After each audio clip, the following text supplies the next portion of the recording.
Babe. Hebu kuja. Sawa.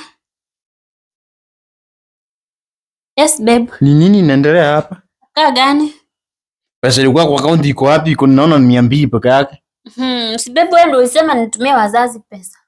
Si ilikuwa 100,000. Ilikuwa 100. Nikakwambia mamu ni mgonjwa, mtumie 50,000 anunue madawa zingine alipe bili hospitali. Sasa basi 50k ingekuwa imebaki hapa ndani. Si nilitumia na mamangu pesa. Nilitumia mama yako na nikatumia mama yangu. Ya nini ukuna mtumia?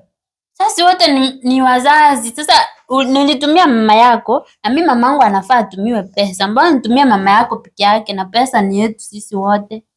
Sasa ni mgonjwa alikuwa anaenda alipe nini hospitali? Okay. Mamangu alikuwa anahitaji pesa. Si ndio? Aende hosi. Na mamangu pia anahitaji pesa. Pia yeye atumie.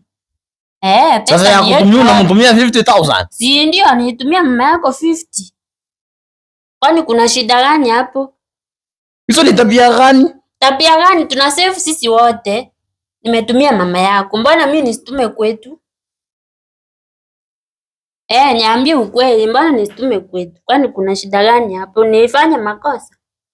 Sasa, si wazazi wako wanafaa kujitegemea? Na si wako pia jitegemea. Ni ugonjwa unasema jitegemea. Sasa shida iko wapi hapa? Sasa fanya hivi. Anaenda kutumia na huyo anaenda kutumia. Anaenda kutumia. Sasa enda kwenu. Mkule hiyo 50k ikisha ndio nitakuita.